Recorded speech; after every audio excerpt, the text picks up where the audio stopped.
Assalamualaikum warahmatullahi wabarakatuh. Perkenalkan, nama saya Wahyu Ilahi Hidayatullah. Saya Mustaina Aprianti. Saya Nurulina Aisyah. Saya Andi Puspitasari. Kami dari kelompok 10. Barat tewas di rumah atasannya sendiri.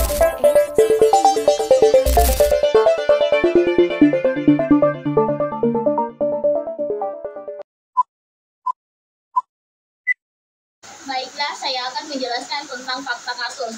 Yang pertama adalah kronologi.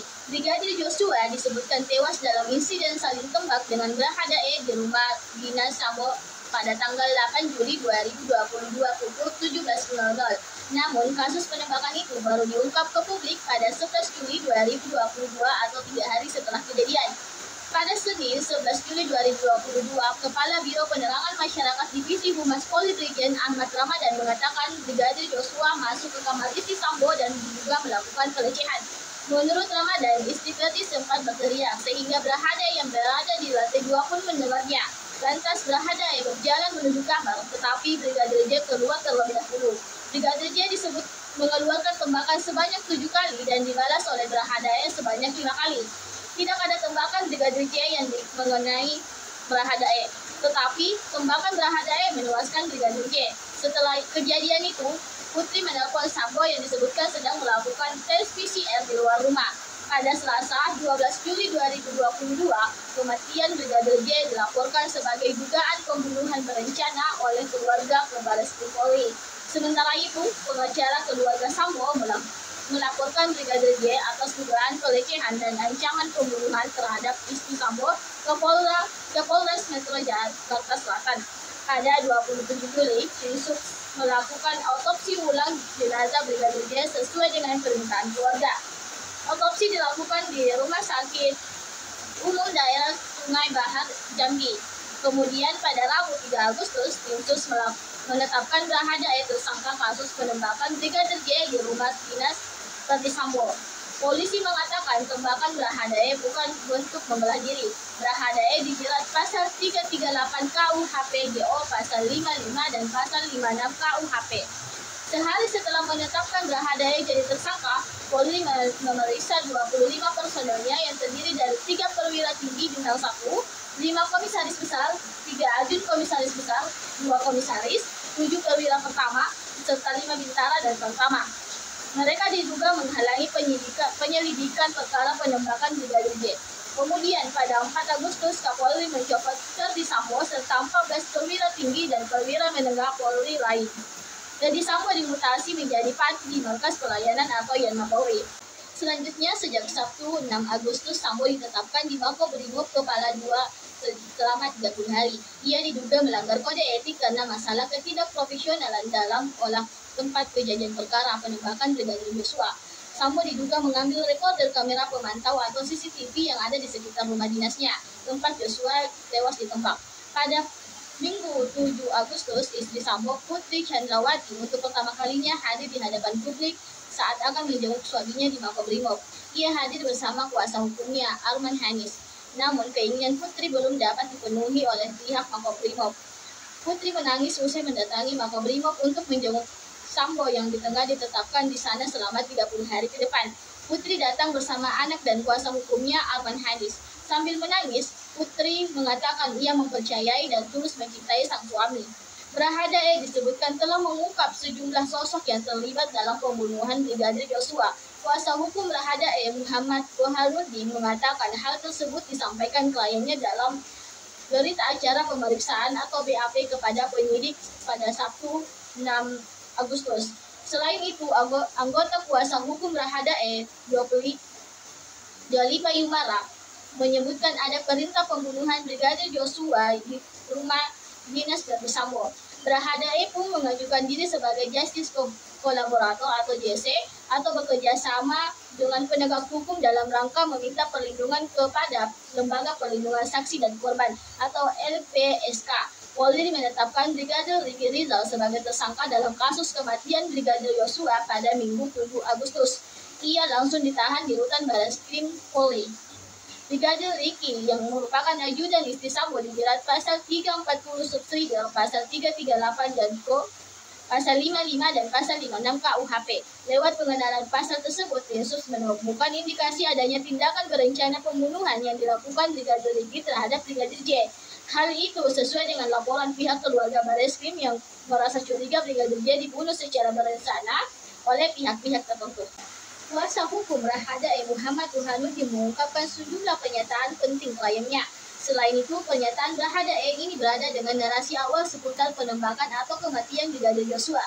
Burhanuddin menyebutkan kliennya mendapat perintah dari atasannya langsung untuk menembak Brigadir J. Iya, betul, dapat perintah dari atasan disuruh tembak, begitu, ujar Burhanuddin Senin 8 Agustus. Burhanuddin memastikan sosok yang dimaksud tersebut merupakan atasan kedinasan, bukan atasan ketika dia ditugaskan. Diketahui Rahada E ditugaskan untuk menjadi sopir pribadi Putri Cendrawati, istri Irjen Verdi Sambo. Selain itu, ia mengatakan ada Irjen Verdi Sambo pada saat penembakan yang menewaskan Brigadir Joshua itu. Ada di lokasi atau Irjen Verdi Sambo, ujarnya ketika dikonfirmasi pada Senin 8 Agustus. Soal penembakan, Rahada E menurutnya memang menembak Brigadir Joshua, namun ada pelaku lain yang juga menembak. Burhanuddin mengatakan Rahada E memang yang menembak pertama kali, namun ada pelaku lain yang ikut menembak Brigadir Joshua di rumah dinas Irjen Verdi Sambo. Berdasarkan pengakuan Rahada E, dalam peristiwa maut tersebut tidak ada tembakan balasan yang dilayangkan oleh Brigadir J. Menteri Koordinator Bidang Politik Hukum dan Keamanan Mahfud MD pada tanggal 8 Agustus menyebutkan ada 3 tersangka dalam kasus Brigadir Joshua, namun ia tidak menyebutkan siapa saja yang menjadi tersangka tersebut. Mahfud juga menyebut narasi tentang penyebab kejadian Nofriansah Yosua Huta Barat atau Brigadir Joshua yang sudah kini terbalik. Menko Polhukam Mahfud MD mengatakan pada Selasa 9 Agustus bahwa sudah 3 tersangka dalam kasus pembunuhan Brigadir J. Tersangka baru itu adalah sopir dari istri Verdi Sambo, Putri Cendrawati, yakni seorang berinisial K. Dengan demikian, ada 3 tersangka dalam kasus Brigadir J, yakni Rahada E, Brigadir Riki, dan seorang yang berinisial K. Kapolri Jenderal Listio Sigit Prabowo mengumumkan langsung penetapan tersangka Irjen Verdi Sambo sebagai tersangka kasus pembunuhan Brigadir Joshua. Berdiri Tenggarai memerintahkan Rahada Richard Eliezer yang sudah ditetapkan sebagai tersangka untuk menembak Joshua. Kemudian untuk membuat seolah-olah terjadi tembak-menembak, Verdi Sambo melakukan penembakan dengan senjata milik saudara Joshua ke dinding berkali-kali untuk membuat kesan seolah-olah terjadi tembak-menembak, kata Lucio. Total sudah 4 orang yang dijadikan tersangka, yakni Rahada E, Brigadir Riki, sopir berinisial K, dan Verdi Sambo sendiri.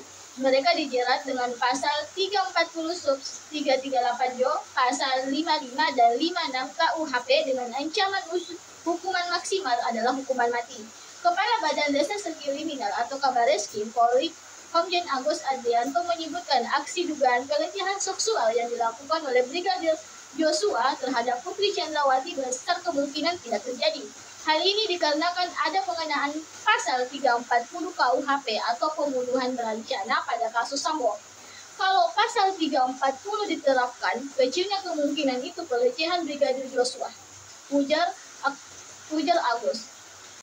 Kemudian untuk aktor-aktor yang terlibat dalam kasus kematian Brigadir Joshua itu yang pertama adalah Brigadir Joshua sendiri sebagai korban, Verdi Sambo sebagai pelaku utama, Putri Cendrawati sebagai istri Verdi Sambo, Rahada E sebagai ajudan Verdi Sambo, pelaku inisial K sebagai sopir istri Verdi Sambo, Brigadir Riki Rizal yaitu ajudan istri Verdi Sambo, dan juga tim penyidik. Baik aspek hukum mengenai pada kasus Verdi Sambo ini, terdapat 4 pasal yang ditetapkan. Pada pasal pertama, pada pasal 340 mengenai pembunuhan berencana, dan di mana pada pasal ini kurang lebih berisi mengenai barang siapa dengan sengaja dan dengan rencana terlebih dahulu merampas nyawa orang lain diancam karena pembunuhan dengan rencana dengan pidana mati atau pidana penjara seumur dengan kurun waktu tertentu selama 20 tahun, yang dimana pada kasus ini Verdi Sambo sebagai otak pembunuhan berencana terhadap Brigadir Joshua dikenakan pada pasal ini. Pada pasal kedua, yaitu pada pasal 338 tentang pembunuhan. Pada pasal ini kurang lebih berisikan mengenai barang siapa dengan sengaja merampas nyawa orang lain dah karena pembunuhan dengan pidana penjara paling lama selama 15 tahun. Pada pasal ini digunakan sebagai dakwaan untuk tersangka selain pada pasal 340 tersebut. Nah, yang ketiga ini adalah pasal 55 dan pasal 56 tentang penyertaan dalam tindak pidana. Pada isi pasal 55 berisikan mengenai tentang siapa saja yang dapat dipidana karena turut serta dalam suatu tindak pidana, baik sebagai pelaku utama, pembantu, atau yang memerintahkan tindak pidana tersebut.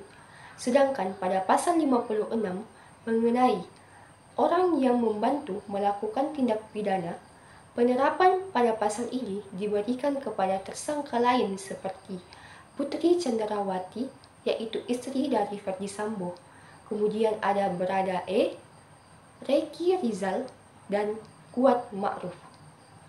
Dan yang terakhir ialah pada pasal 221 tentang menghalangi proses hukum, yang dimana pada pasal ini berisikan barang siapa dengan sengaja membantu menyembunyikan kejahatan atau pelaku kejahatan diancam pidana penjara paling lama selama 9 bulan, yang dimana pada kasus ini diberikan kepada aktor yang terlibat dalam manipulasi tempat kejadian perkara dan pembuatan skenario palsu. Selain Kitab Undang Hukum Pidana, terdapat pelibatan Undang-Undang Nomor Tahun 2006 tentang perlindungan saksi dan korban, yaitu Justice Collaborator. Untuk Brother E, penerapan pasal-pasal ini mencerminkan memastikan setiap aktor dihukum sesuai dengan peran dan tingkatnya masing-masing. Mungkin ini saja yang dapat saya paparkan. Kurang dan lebihnya mohon dimaafkan. Baiklah, saya akan membahas tentang keadilan. Persoalan penegakan hukum dalam kasus kematian Brigadir J mendapat sorotan dari segi etika, hukum, dan keadilan sosial. Dari segi etika, kasus ini mencoreng nama baik institusi kepolisian pada umumnya dan orang-orang yang terlibat pada kasusnya. Bagaimana mungkin seseorang yang telah dianggap sebagai anak malah dihabisi oleh ayah angkatnya sendiri?